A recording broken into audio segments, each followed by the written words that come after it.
कई सौ ऐसे हाथ गाड़ी वाले हैं जो टोकरी में अपना कारोबार करते हैं, जो रास्ते के ऊपर बैठ के कारोबार करते हैं। मेरे जितने भी जिम्मेदारान पिछले कई दिनों से आप लोगों की लड़ाई लड़ रहे हैं, एक बात अच्छी तरह से समझ ले, ये लड़ाई अगर आपकी है तो इसका नेतृत्व आपको करना है। हम आपको सिर्फ पीछे से ताकत देने वाले हैं। अगर आप तकलीफ में है और आप ये उम्मीद कर रहे हैं कि साहब हमारी लड़ाई जो है वो नासिर सिद्दीकी लड़ेगा और मैं धूप के वक्त में जाके आराम करूंगा, तो ऐसा मुमकिन नहीं हो सकता है।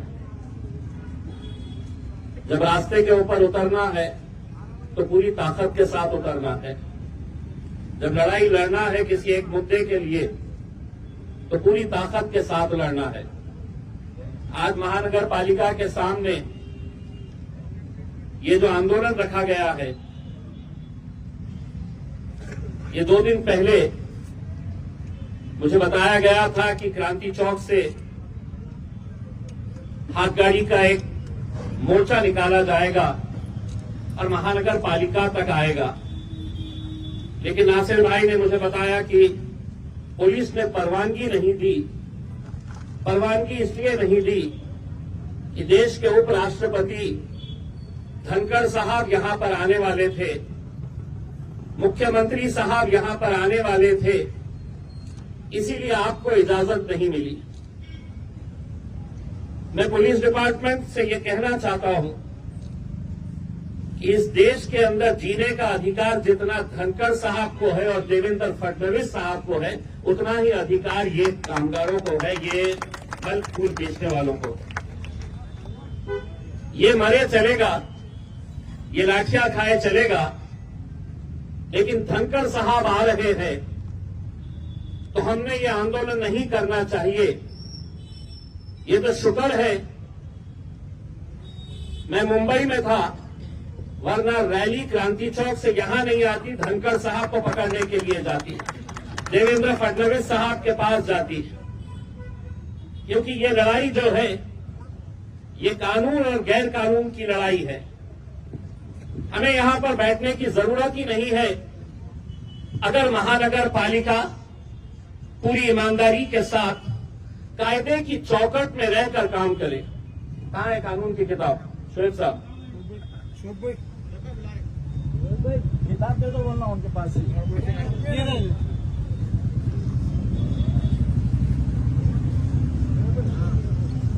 ये शायद आप लोगों को समझ में नहीं आएगा, लेकिन जो अधिकारी वहां पर बैठे हुए हैं उन सबको ये अच्छी तरह से समझता है, क्योंकि पूरे महाराष्ट्र के अंदर जितनी महानगर पालिकाएं हैं उनके लिए ये कानून इन्हीं लोगों ने बनाए हैं। न ये आपने बनाए हैं न हमने बनाए हैं। और इसमें आपको ताज्जुब होगा कि ये कानून के अंदर जो सबसे पहला कानून जो बनाया गया है, सबसे पहला कानून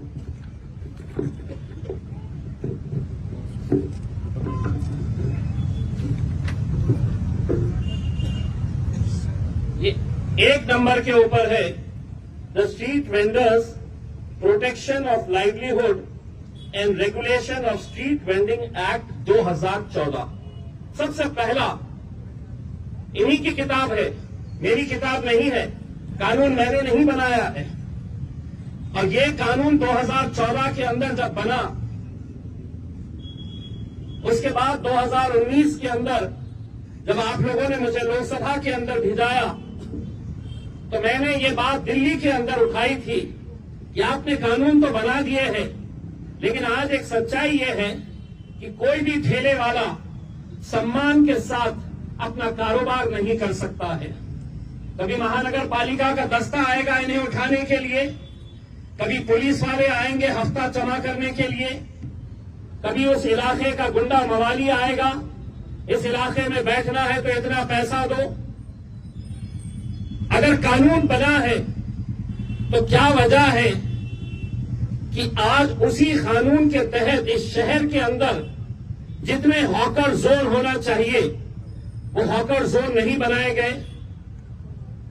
14,000 से ज्यादा, जिस तरीके से नासिर साहब ने बताया है, हॉकर्स का रजिस्ट्रेशन हुआ है। क्या आप लोग उसके अंदर हैं? मैं आपको बताता हूं, यहां के अधिकारी और आपका जो ठेका लेने वाले आपके नेता है, इन लोगों ने अलग अलग नाम से रजिस्ट्रेशन करवाया है। क्यों? कि सरकार ने इसी कानून के तहत प्रधानमंत्री स्वनिधि योजना जो बनाई कि ये गरीब है, एक टोकरी के अंदर ये मौशी अपना कारोबार कर रही है, ये कारोबार अगर बढ़ाना है तो सरकार ने पहले इसे 15,000 रुपये लोन देने का तय किया उस स्कीम के जरिए। वो 15,000 रुपये ये वापस करती है तो और ज्यादा इसे लोन दिया जाएगा। ऐसा करते करते 50,000 रुपये तक का लोन ये हाथ गाड़ी वाले, ये टोकरे में, ये रास्ते के ऊपर बैठने वाले जो कारोबारी है, उनके लिए ये सरकार ने ये स्कीम निकाली। लेकिन मैं आपको यकीन के साथ कह रहा हूं कि ये 14,500 लोगों की लिस्ट अगर निकाली गई तो उसमें आधे से ज्यादा बोगस नाम है, जिनके नाम से 15,000 रुपये उठाए गए हैं इस महानगर पालिका, बांटे गए आपस में, और अकेले महानगर पालिका के लोगों ने नहीं। इसमें जो आपके यूनियन के कुछ पदाधिकारी है, जो शहर के छोटे मोटे लीडर हैं, वो सभी लोगों ने ये 15,000 रुपये उठाए आपके नाम पे, वापस किए, फिर 25,000 उठाए, वापस किए, फिर 50,000 रुपये आपके नाम के ऊपर उठाए गए। अगर नहीं तो मैं महानगर पालिका को ये कहना चाहता हूं कि जितने लोगों का रजिस्ट्रेशन हुआ है वो रजिस्ट्रेशन की लिस्ट ऑनलाइन डाले कि कौन से महल्ले के अंदर, मुकुंदवाड़ी के अंदर कितने ठेले वाले हैं, किसको लोन दिया गया है, उस्मानपुरे के अंदर कितने हैं, शाहगंज के अंदर कितने हैं, किरारपुरे में कितने हैं। ये पूरी लिस्ट आप डालिए, अपने वेबसाइट के ऊपर डालिए, आपको पता चलेगा कि कितने लोगों ने 15,000। कोई हाथ गाड़ी नहीं, कोई टोकरी के अंदर सब्जी फूल नहीं बेच रहा है, फल नहीं बेच रहा है, लेकिन आपके नाम के ऊपर 15,000, 25,000, 50,000 रुपये के लोन निकाले गए हैं। 50,000 लेने के बाद ये कोई वापस नहीं करने वाला, क्योंकि उनका पता ही वहां पर नहीं है। गलत तरीके से रजिस्ट्रेशन कराए गए, और सवाल यही पैदा होता है कि अगर ये कानून के तहत, अगर इन्हें सम्मान के साथ काम करने की, 2 वक्त की रोटी कमाने की अगर इन्हें इजाजत दी जाए, तो ये क्या मांग रहे हैं? ये आपसे सिर्फ एक छोटी सी जगह मांग रहे हैं। महानगर पालिका की जिम्मेदारी है, कानून के तहत, मैं कोई भी बात कानून के अलावा नहीं बात कर रहा हूं, कानून के अंदर यह प्रावधान है कि हर मोहल्ले के अंदर हॉकर जोन होना चाहिए, हर एक को लाइसेंस देना चाहिए, आई कार्ड देना चाहिए। वो आई कार्ड से पता चलेगा कि कौन कहां पर बैठा हुआ है, किसका कौन सा इलाका है। लेकिन क्या ये सच्चाई नहीं है कि जो आ रहा है आपको उठाकर लेकर जा रहा है? मुझे बताया गया है कि हरसूल में किसी एक मुकाम के ऊपर जो जब्त करी हुई हाथ गाड़ियां हैं, कितनी हाथ गाड़ियां और जो वजन करने वाले कांटे होते हैं, कितने सारे हरसूल के अंदर पड़े हुए हैं। मैं मेरे तमाम जिम्मेदारों से ये कहना चाहूंगा, अगर इनकी मदद करना है तो प्रशासन को 8 दिन का समय दीजिए। एक एक गाड़ी इन्हें वापस मिलनी चाहिए, एक एक कांटा इन्हें वापस मिलना चाहिए। ये लड़ाई आप लोगों को, हम सबको मिलकर लड़नी है। आप बिल्कुल सही बात है, यहां पर बोलने वालों ने बताया है कि महानगर पालिका के अंदर सब कुछ अच्छा है, ऐसा नहीं है। गरीबों को किस तरीके से निशाना बनाया जाता है।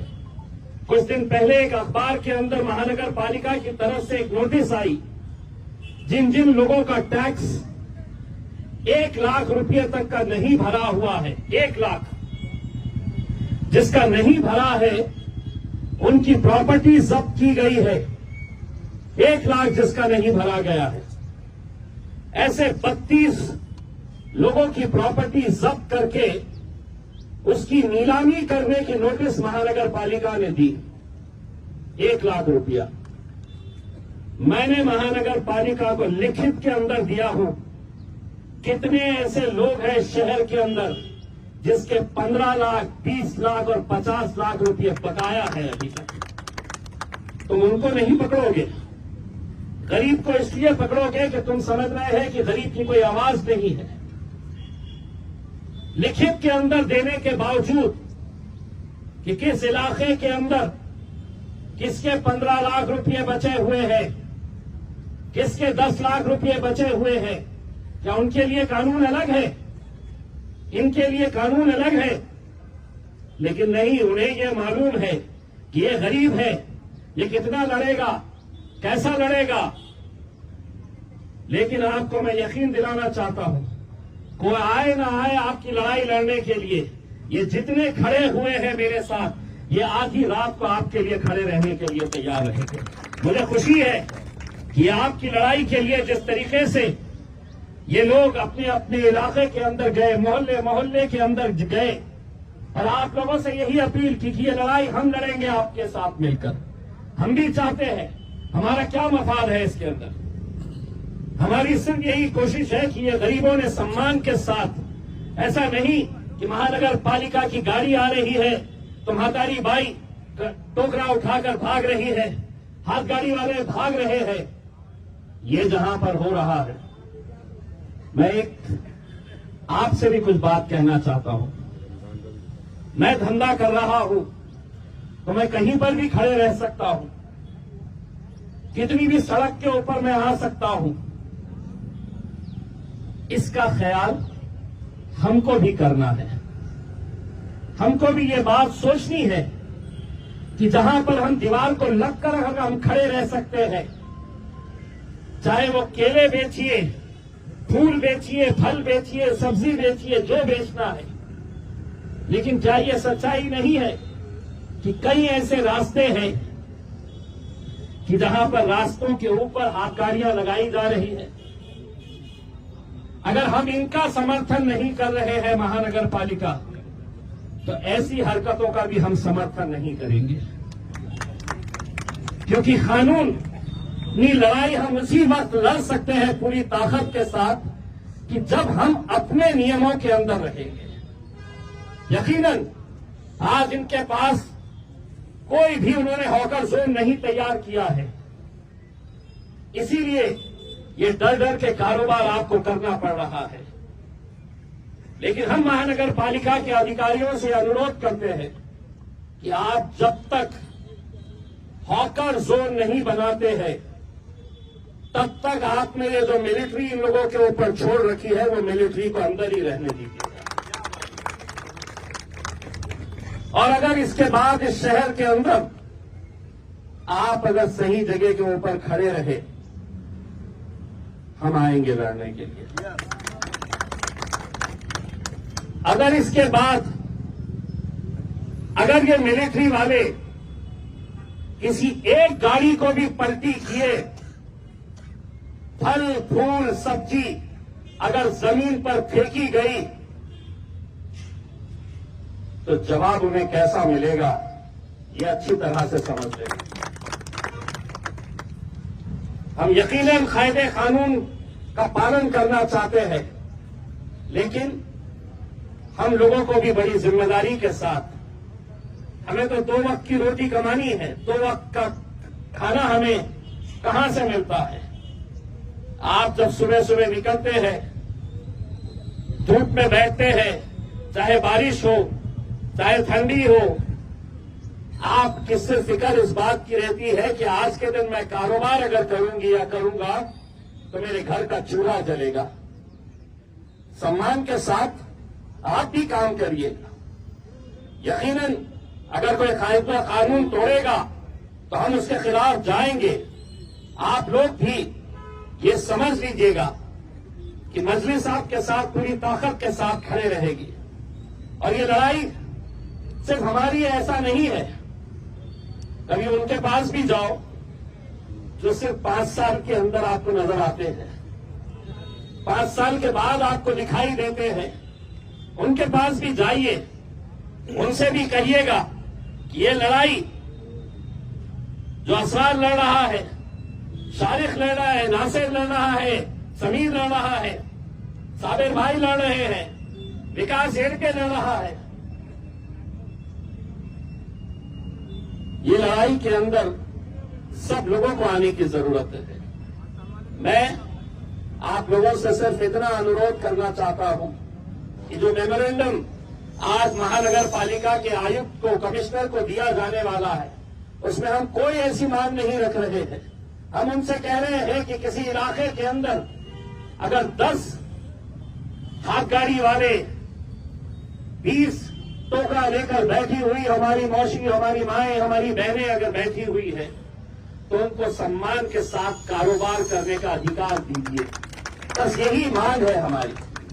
वरना डर कर, घबरा कर कि कभी पुलिस वाले आ रहे हैं हटाने के लिए, कभी महानगर पालिका का तोड़ू दस्ता आ रहा है उठाने के लिए, कभी गाड़ियों को पलटाया जा रहा है, फल फूल को तो सड़क के ऊपर फेंका जा रहा है। नियम का हम भी पालन करेंगे। यकीन मानिए, अगर एक मर्तबा जगह आप लोगों को दे दी गई और उस जगह से हटकर अगर कारोबार होगा तो शायद उस लड़ाई के अंदर हम भी शामिल नहीं हो पाएंगे। लेकिन जगह देकर इनको कानूनी तरीके से जो किताब के अंदर लिखा है, मैं किताब इसलिए लेकर आया कि हो सकता है इन्होंने पढ़े नहीं होंगे कि कानून ये खुद ने क्या बनाए हैं, तो वो किताब पढ़वाने के लिए मैंने ये कानून की किताब लेकर आया हूं। और उम्मीद करता हूं कि हमारा जो डेलीगेशन वहां पर जाए तो वो किताब साथ में लेकर जाए और उन्हें भी ये बताए कि ये कानून के अंदर सबसे पहला कानून जो है कोई अमीरों के लिए धन्ना सेठों के लिए नहीं है। सबसे पहला कानून बना है तो ये गरीबों के लिए बना हुआ है, जो कष्ट करके मेहनत करके 2 पैसा कमाने वाले हैं। रमजान का महीना आ रहा है, सभी के लिए ये रमजान के महीने में 2 पैसे कमाने का मौका मिलता है। लेकिन आप लोगों की जिम्मेदारी है, हमने अपने तौर के ऊपर ये तय कर रहे हैं कि हम कहां पर ऐसी रमजान की मार्केट को बना सकते हैं जहां पर पब्लिक को भी तकलीफ नहीं होनी चाहिए और आसानी के साथ आप लोग जो माल लेकर आ रहे हैं वो माल बड़ी आसानी के साथ बिकना चाहिए, अच्छी जगह उसको मिलनी चाहिए। इसके बारे में भी हम चर्चा कर रहे हैं। आप लोगों का साथ रहेगा तो यकीनन ये रमजान के महीने को हम बहुत अच्छी तरीके से, बहुत अच्छी जगह के ऊपर हम लोग ऑर्गेनाइज कर सकते हैं। मैं मेरी पूरी टीम जो इस आंदोलन को कामयाब करने के लिए पिछले कई दिनों से मेहनत कर रही है, मैं उन सभी लोगों का शुक्रिया अदा करता हूं और उम्मीद करता हूं कि ये लड़ाई आपकी अकेले की नहीं रह गई है। ये लड़ाई के अंदर उन गरीबों का साथ मजलिस पूरी ताकत के साथ खड़े रहेगी, आप लोगों का साथ देगी और यकीनन आप लोगों को यह अधिकार दिला के रहेगी कि आप लोग भी इज्जत और सम्मान के साथ ये कारोबार कर सके। बहुत बहुत धन्यवाद।